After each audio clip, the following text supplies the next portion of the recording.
नमस्कार दोस्तों, dream institute के ऑनलाइन प्लेटफॉर्म पर आपका एक बार फिर से स्वागत है। आज अपन बात करेंगे एग्रोनॉमी के बहुत महत्वपूर्ण प्रश्नों के बारे में बात करेंगे। इनकी प्रश्नों की जो संख्या होगी वो 20 होगी और जो प्रश्नों की नंबरिंग होगी वो 21 से 40 तक होगी। पहला प्रश्न आपके सामने है, भारत के किस भाग में तालाबों से सर्वाधिक सिंचाई करी जाती है? तो भारत के दक्षिण भाग में तालाबों से सबसे ज़्यादा सिंचाई करी जाती है।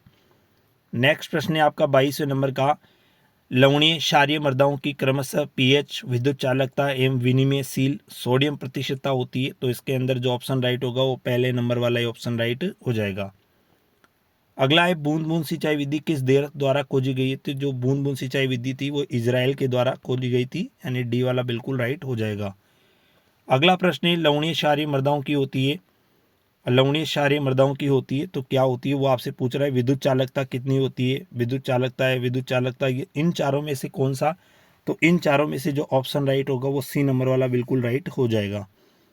उसके बाद अगला देखिए, ब्रेडी राइजोबियम का संबंध किस फसल से रहा है? तो ब्रेडी राइजोबियम का संबंध रहता है सोयाबीन और मूंगफली दोनों से। तो इसके अंदर ए व बी दोनों राइट हो जाएगा। जैविक खेती का उत्कृष्टता केंद्र कहाँ है? तो जैविक खेती का जो उत्कृष्टता केंद्र है वो झालावाड़ के अंदर स्थित है।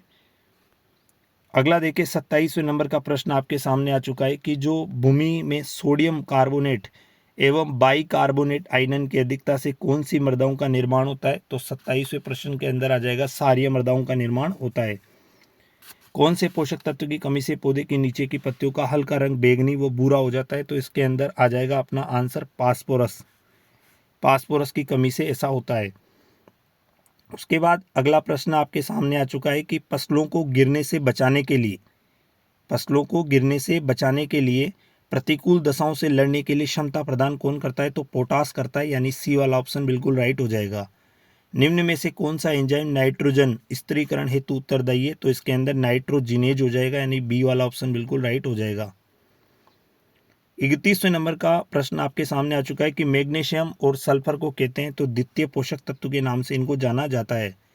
अगला है, भारत में कौन से समूह की मृदाएं सर्वाधिक क्षेत्र पर पाई जाती है? तो भारत में जो जलोढ़ मृदाएं जो सबसे ज़्यादा क्षेत्रफल पर पाई जाती है। उसके बाद अगला देखिए, 33वें नंबर का जो प्रश्न है वो देखिए, निम्न में से कौन सा तत्व राइजोबियम द्वारा नत्रजन स्थिरीकरण में मोलिब्डेनम का आंशिक विस्थापन कर सकता है? तो वेनेडियम को आंसर माना गया है। पत्तियों के रंध्रों के खुलने एवं बंद होने के लिए कौन सा पोषक तत्व सबसे ज़्यादा भूमिका निभाता है? तो पोटास आ जाएगा इसके अंदर।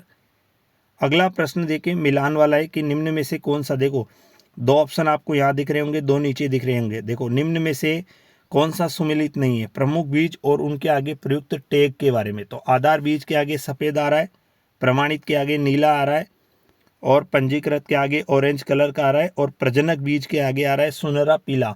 तो इसके अंदर जो पंजीकृत वाला होगा, यानी सी वाला जो ऑप्शन होगा वो बिल्कुल गलत हो जाएगा, ये सही नहीं है। और सारे सही आधार पर सफ़ेद होता है, प्रमाणित पे नीला होता है, प्रजनक बीज पे सुनहरा पीला होता है, लेकिन पंजीकृत जो बीज होता है ऑरेंज रंग का, ये गलत है।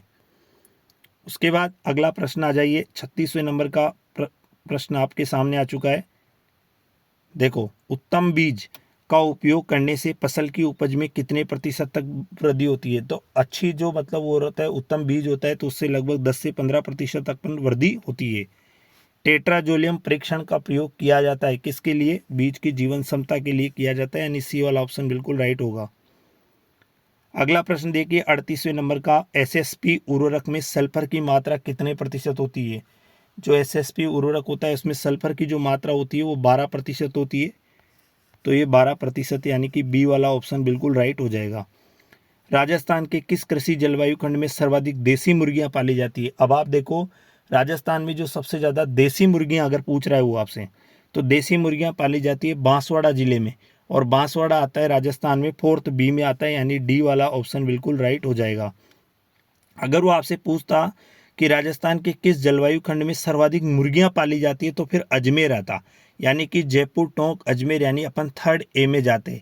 लेकिन वो आपसे पूछ रहा है देसी मुर्गियां, तो राजस्थान में जो देसी मुर्गियां हैं वो बांसवाड़ा जिले में पाली जाती है, इसीलिए इसके अंदर फोर्थ भी अपन ने आंसर माना है। 40वां और लास्ट प्रश्न है अपना एग्रोनॉमी का, बूंद बूंद सिंचाई विधि में सतही जल की तुलना में कितने प्रतिशत पानी की अधिक बचत होती है? तो इसके अंदर जो ऑप्शन राइट होगा वो 50 से 70%, यानी कि सी वाला ऑप्शन बिल्कुल राइट हो जाएगा।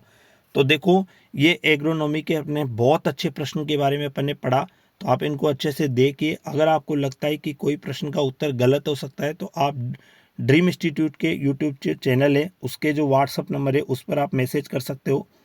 नंबर है उसके जो आपके सामने मैं लिख रहा हूँ, यही उसके नंबर है 77909491 और 93। तो याद रखना, अगर आपको किसी भी प्रकार का कोई से भी प्रश्न का उत्तर गलत लगता है तो आप ज़रूर बताएं। धन्यवाद।